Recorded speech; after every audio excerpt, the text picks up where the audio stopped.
ঐতিহ্যবাহী ৭ নং মকবুলা ইউনিয়নের পাড়াবাসাটি গ্রামে আমি বাংলাদেশ জাতীয়তাবাদী দল বিএনপির পক্ষে আমাদের ঈশ্বরগঞ্জের উপজেলা বিএনপির সংগ্রামী আহ্বায়ক, ঈশ্বরগঞ্জের মা মাটি মানুষের নেতা এবং ঈশ্বরগঞ্জের প্রাণ পুরুষ জননেতা ইঞ্জিনিয়ার লুৎফুল আল মাজেদ বাবু ভাই এবং সুযোগ্য সদস্য সচিব আমিরুল ইসলাম ভুইয়া মনি ভাই আমার মাধ্যমে মকবুলাবাসীকে ধন্যবাদ এবং সালাম জানিয়েছেন। এই জন্যই গত 23শে মে শুক্রবার মকবুলা ইউনিয়ন বিএনপির কর্মী সম্মেলন অনুষ্ঠিত হয়েছিল। সেই কর্মী সম্মেলনে মকবুলা ইউনিয়নের জনগণ এবং সাধারণ মানুষ নেতাকর্মী সহ হাজার হাজার নেতাকর্মী উপস্থিত হয়েছিলেন এবং সেখানে কোনো অপ্রীতিকর ঘটনা ছাড়াই এবং এখানে কোনো মারামারি কাটাকাটি জেলারসি ছাড়াই কর্মী সম্মেলন সফল হন। বাবু ভাই এবং মনি ভাই সহ জেলা এবং তারা নেতৃবৃন্দ অত্যন্ত খুশি হয়ে আমার মাধ্যমে মকবুলা ইউনিয়নবাসীকে ধন্যবাদ জানিয়েছেন। তার এই ধারাবাহিকতা আজকে আমি পাড়াবাসাটি সহ এবং পশ্চিম পাড়াবাসাটির সকল বাড়ির ঘরে গিয়ে আমি বাবু ভাই মনি ভাই সালাম পৌঁছে দিয়েছি। আপনারা জানেন যে আমাদের 11 ইউনিয়নের কর্মী সম্মেলন সফল হয়েছে বাবু ভাই এবং মনি ভাইয়ের নেতৃত্বে। আপনারা জানেন বাবু ভাই এবং মনি ভাই ও ঈশ্বরগঞ্জ উপজেলা বিএনপির দায়িত্ব নেওয়ার পর থেকে তাদের প্রথম পর্যায়ে সম্মেলন করা কাজ, সেই প্রথম পর্যায়ে তারা সফল হয়েছে। দ্বিতীয় পর্যায়ে কমিটি দেওয়া, আপনারা অনেকে প্রশ্ন করেন যে কমিটি তো প্রায় অনেকদিন হয়ে গেল, কবে ঘোষণা করবে? আপনাদেরকে আমি অবগত করতে চাই। আপনারা জানেন 11 ইউনিয়নের কর্মী সম্মেলন হয়েছে। 11 ইউনিয়নে পর্যাপ্ত পরিমাণে নেতা কর্মী প্রার্থী হয়েছেন। প্রত্যেক ইউনিয়নে প্রত্যেক পদে একাধিক প্রার্থী, তাই প্রত্যেক প্রার্থীকে বিবেচনা করবে এবং রাজনৈতিকভাবে তদন্ত সাপেক্ষে যিনি ভালো মানুষ, যাদের জনমত বেশি, কোনো অসামাজিক বিভিন্ন টেন্ডারবাজি চাঁদাবাজির সাথে সম্পৃক্ত না, এই সমস্ত নেতাকর্মীদেরকে নিয়ে দায়িত্ব দিবেন। তারা সেই পর্যালোচনা করতে গিয়ে একটু দেরি হচ্ছে, তাই আমি আপনাদেরকে বলতে চাই আমাদের দেরি হওয়ার জন্য আমি ব্যক্তিগতভাবে দুঃখিত।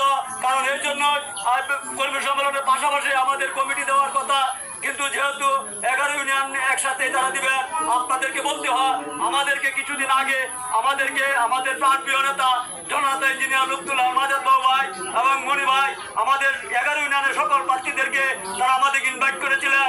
তার কার্যালয়ে আমাদের সাক্ষাৎকার নিয়েছেন, আমাদের প্রার্থীদের আমাদের ব্যক্তিগত কথাবার্তা তারা শুনেছেন এবং তারা বলেছেন যে গণতন্ত্র অনুযায়ী আমাদের এই 11 ইউনিয়নের কর্মী সম্মেলনে যে আমাদের আহ্বায়ক কমিটি দিবেন, সেই আহ্বায়ক কমিটি 2 মাসের জন্য তারা করবেন।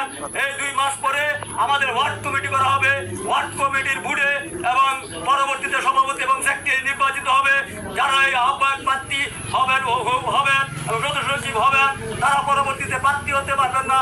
এটা যদিও অনেকে এটা নিয়ে আলোচনা করে সমালোচনাও করে, আমি আপনাদেরকে বলতে চাই সেটা নেতৃত্ব বিকাশের জন্য এটা করেছেন। কারণ একটা লোক যদি 2 মাসের জন্য আহ্বায়ক এবং সদস্য সচিব হয়, তার রাজনৈতিক জীবনে একটি সার্টিফিকেট হয়, সে বলতে পারবে ভবিষ্যতে আমি সাবেক আহ্বায়ক এবং সদস্য সচিব ছিলাম। এই জন্য তাদেরকে বাদ দিয়ে পরবর্তীতে তারা আসবে, তারাও একটা পদ নিল। যেহেতু পদ সীমিত, এই জন্য উনি এই সিস্টেম করেছেন। এই সিস্টেমের জন্য আমি মকবুলা ইউনিয়ন বিএনপি সভাপতি প্রার্থী হিসেবে মনি ভাই সহ থানা এবং জেলা নেতৃবৃন্দকে অভিনন্দন জানাই। সময় উপযোগী সিদ্ধান্ত। আমি আপনাদেরকে বলতে চাই, আপনারা যেহেতু আমার পক্ষে বাসাটি এই গ্রামের সকল মানুষ, হাজার হাজার নেতাকর্মী সেদিন আমাকে নিয়ে আপনারা গিয়েছিলেন। আমি আমার ব্যক্তিগত তরফ থেকে এই বাসাটির প্রত্যেক নেতাকর্মী সহ সাধারণ মানুষকে আমি আমার ব্যক্তিগত তরফ থেকে ধন্যবাদ এবং কৃতজ্ঞতা স্বীকার করছি। এই জন্যই আপনারা জানেন আমি যখন ছাত্র দলের সভাপতি হয়েছিলাম মকবুলা ইউনিয়নে, তখনও সম্মেলন হয়েছিল। এই বাসাটি গ্রাম হতে হাজার হাজার নেতাকর্মী আমার পক্ষে গিয়েছিল বিধায় আমি ছাত্র দলের সভাপতি হয়েছিলাম, পরবর্তীতে যুব দলের সভাপতি হয়েছিলাম। আপনাদের সেই বাসাটি বাজারে আমাদের কর্মী সম্মেলন হয়েছিল।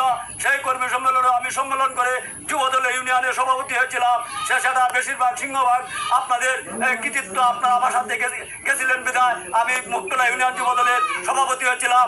আমি থানা বিএনপি সদস্য হয়েছি এবং পরবর্তীতে বাবু ভাই এবং মনি ভাইয়ের নেতৃত্বে 11 ইউনিয়নের কমিটি হয়েছে। সেই কমিটি সম্মেলন হয়েছে, সেই সম্মেলনে আমি প্রার্থী ছিলাম। আপনারাও তখন সেই বিএনপির কমিটিতে আমার সাথে হাজার হাজার নেতাকর্মী উপস্থিত হয়েছিলেন, আমার পক্ষে স্লোগান দিয়েছিলেন সেদিন। এই জন্যই আপনাদের প্রতি আমি চিরকৃতজ্ঞ। আমি আশা করি এবং সকল তদন্ত সাপেক্ষে সকল রাজনৈতিক তত্ত্ব সাবেককে ভালো মানুষকে দিয়ে কমিটি করা হয়। আপনারা যেহেতু বারবার বলেন মকতুলা ইউনিয়নের ভাইয়ের কোনো বিকল্প নেই, আমি আশা করি থানা নেতৃবৃন্দ আপনাদের কথা শুনবেন, আমাকে আহ্বায়কের দায়িত্ব দেবেন। আর যদি আমাকে আহ্বায়কের দায়িত্ব দেওয়া হয়, পরবর্তীতে আমি ওয়ার্ড কমিটি করব।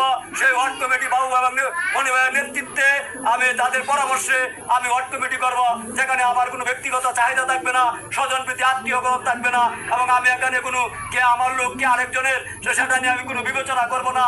এই জন্যই আমি আপনাদেরকে এই দেখা করার জন্য এসেছি, বাবু ভাই মনি ভাইয়ের সালাম জানানোর জন্য আপনাদের বাড়িয়ে বাড়িয়ে এসেছি, তাদের সালাম জানিয়েছি। আজকে আমার সাথে যারা উপস্থিত ছিলেন, বাংলাদেশ জাতীয়তাবাদী দল, বিএনপি, যুব দল, ছাত্র দল, কৃষক দল, শ্রমিক দল, উলামা দল সহ তাঁতি দল সহ বিভিন্ন নেতৃবৃন্দকে নিয়ে আজকে ভাষাটি গ্রামে আমি গণসংযোগ শেষে আজকে ঐতিহ্যবাহী এই বাড়িতে আমি সংক্ষিপ্ত বক্তব্য দিচ্ছি। এই জন্য আপনাদেরকে ধন্যবাদ জানিয়ে আজকে আমার এই গণসংযোগের সংক্ষিপ্ত বক্তব্য আমার এখানে শেষ করলাম। বাংলাদেশ জিন্দাবাদ, বাংলাদেশ জাতীয়তাবাদী দল, বিএনপি জিন্দাবাদ, আগামী দিনে হব রাষ্ট্রনায়ক তারেক রহমান জিন্দাবাদ, এবং ঈশ্বরগঞ্জের জননন্দিত নেতা জননেতা ইঞ্জিনিয়ার লুৎফুল্লাহ মাজেদ ভাই জিন্দাবাদ, মনি ভাই জিন্দাবাদ, অত্র ভাষাটি গ্রামের সকল সাধারণ মানুষ সহ নেতাকর্মী জিন্দাবাদ।